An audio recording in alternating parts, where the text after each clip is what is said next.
IVM.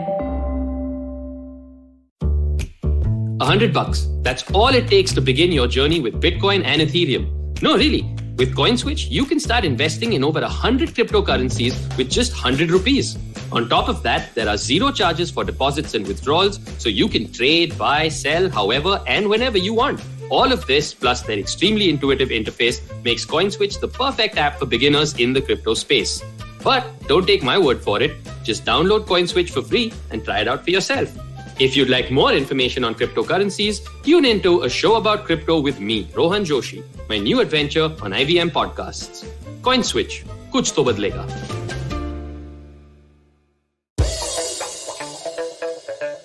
Here's your smart fact of the day. You know who invented stand-up comedy? Who was the first stand-up comedian? Who was the first person to do it? It was a guy called Charlie Case, an African-American vaudeville performer. And it was, I think, in the 1880s or 1890s that Case got on stage in New York's vaudeville theaters and did something no one ever had done. Stand-up comedy. He performed comic monologues without props or costuming. Welcome to Smarter With Sid. And this episode, we're going to look at stand-up comedy and what we can learn from stand-up comedians and how we can actually use it in our day-to-day lives. Very recently, I met a student of mine who actually quit his corporate job. I met him on Instagram Live, Chirag Panjwani, Take a Bow. And he talked me through the fact that he is now a full-time stand-up comedian doing stuff which he also promotes on YouTube. Do check his stuff out, it's quite good. But besides being a walking, talking advert for his stand-up skills, I also wanted to learn from him about the stand-up comedic process. So do take a look at that video if you want to actually understand the stand-up comedic process on Instagram. It's worth watching how a comedian's mind works. But as I, discussed stuff with him and learned a lot from him, I basically thought of two or three things, and they really stood out for me. And I thought that these things are going to be useful for us, no matter who we are at the work that we do and, the kind of stuff that we actually have as interactions with fellow human beings. Because stand-up comedians are amazing at interacting with fellow human beings. And stand-up comedians are amazing with their sense of timing. So I was just wondering, what can we learn? So let's just kind of break it down a little. What I was really impressed to learn is that what looks impromptu from a stand-up comedian, that off-the-cuff remark that a stand-up comedian makes, that just, draws fantastic laughter from the crowd. It just comes across as so completely off the cuff and unprepared, is actually very well prepared for. Because what the stand-up comedian is doing is that he is expecting a crowd reaction to his or her work and expecting, what kind of responses will you get out of a joke. And basing on those assumptions, what he's doing is that he's crafting some seemingly off-the-cuff remark that comes across as off-the-cuff, but actually is very well rehearsed. So he's probably got 3 or 4 exit routes, 3 or 4 plans for remarks that can come from the audience, which comes across as, wow, what an amazing, witty guy. And he is, of course he is, but he's also thought it through. So that's a pretty amazing thing that I learned. And I thought, well, can I apply this? And a lot of times, I've seen too many people rush into presentation making, especially if you're an agency pitching to a client or if you're, making an internal presentation, when you don't really anticipate more than one question coming in at a particular time when you think that question is going to come. So you are not only looking at, your presentation, what you're trying to say and take questions as they come, but you're also preparing for it. Now, I know a lot of people do the preparation, but they're not doing the preparation with a mind to not just wow people with their response, but also the way in which they'll respond it. Right? So the way in which they respond is completely based on the second thing that I observed, which is that of timing.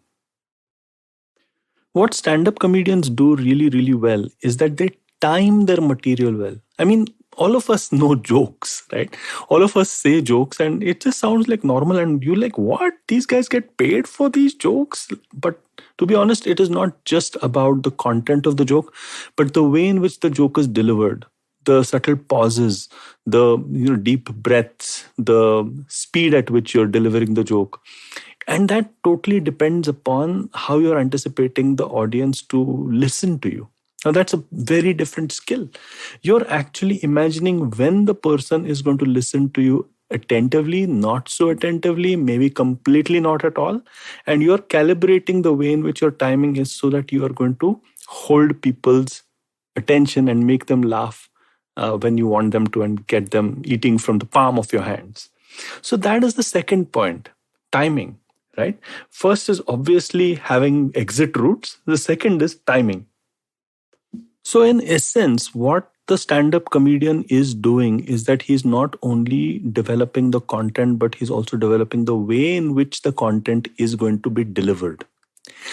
And therein lies the rub. Because a lot of professors, a lot of presentation makers, a lot of consultants are always focused on the content rather than the way in which they'll deliver it. And some people are just all, the way in which they present is very important, but content is missing.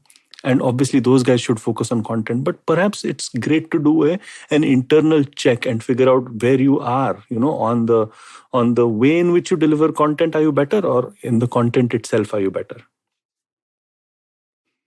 Another thing that I realized a stand-up comedian does is that he takes a big risk of doing a stand-up comedy show, but he breaks it down into smaller risks. So he breaks it down into smaller risks and tries those jokes out in, let's say, 10-minute sets or something that he keeps traveling. So what he's doing is that he's trying out his material every single day consistently, which means, you can always praise the hard work that a comedian is doing, but actually it's more brilliant than just hard work. What the comedian is doing is that he's getting instant feedback on the jokes that he's cracking, but he's de-risking it as well because he's making smaller sets of 10 minutes.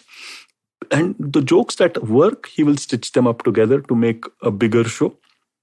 The jokes that don't work, he will try once more, either chuck them or have a pivoted, wonderful joke at the end of it.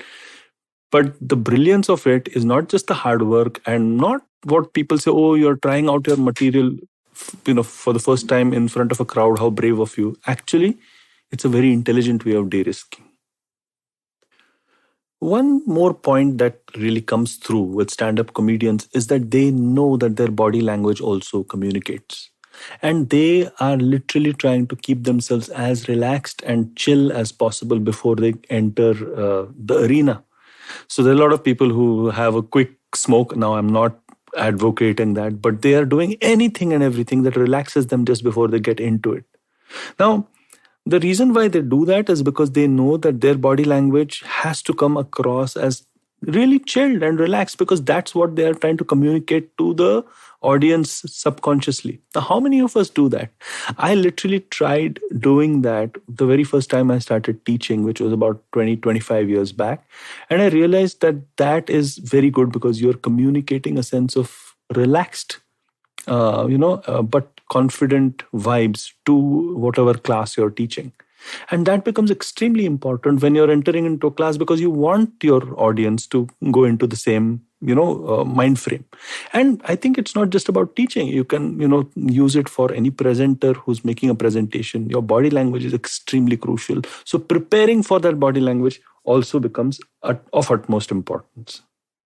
So there you have it. So many lessons from stand-up comedy, which we can actually use for the rest of our lives. The way in which we interact at parties, for example, or the way in which we interact at work, or the way in which we develop, any new material, or the way in which we actually practice the art of listening, practice the art of timing. So many different things to learn. And I'm not saying make jokes, people. So what you learn from stand-up comedians is not how to make jokes. For what you learn from stand-up comedians is the more subtle way in which you can actually tell a story and hold an audience and be the master of their attention. I hope you like this episode of Smarter with Sid. Idea is to look everywhere in the world with curious eyes and see where you can become 1% smarter and find your way of dealing with it and applying it in your own lives. And if you like crazy stuff like this that I'm sharing with you on this podcast, do follow me. I'm the Traveling Professor on LinkedIn and on Instagram. And if you like stuff like this, guys, check out all that IVM's got out for you. You'll love all of it.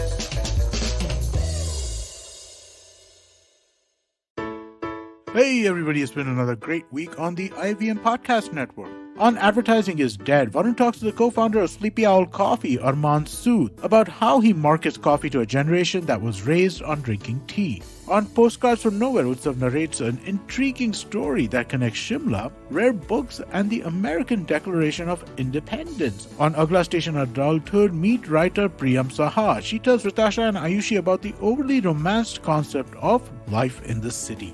On a show about crypto, Rohan figures out what Web 3.0 is with the co-founder of Vault, Darshan Patija. And on Smarter with Sid, Siddharth takes us through the journey of the BlackBerry and what its future is. Do follow us on social media. We're IVM Podcast on Twitter, Facebook, Instagram, and LinkedIn. And remember, if you're enjoying this show or any of our other shows for that matter, please do tell a friend. Also, don't forget to rate us on any of the platforms you're listening to us on. And you can also check us out on YouTube. You can have a list of all of our shows at ivmpodcast.com/YouTube. And finally, we'd like to thank our sponsors this week, Bank of Baroda and CoinSwitch Kuber. Namaste, this is Cyrus Brocha. I am part of the government cancel culture program to remove rubbish off all the different streams available. So what we have is all the collected rubbish we put together on our show. It's called Cyrus Says. It's on IVM Podcast. You have to watch it and listen to it. It's on our app. It's on our website. It's on the YouTube channel. It's on Facebook. There are many different ways. Don't bother me and ask me how. You have to find out. We talk to different personalities. Many of them are known. Some are just people we meet downstairs and invite them up for chai. But the point is, it's fun and it's very therapeutic. So please join in and listen to Cyrus Says.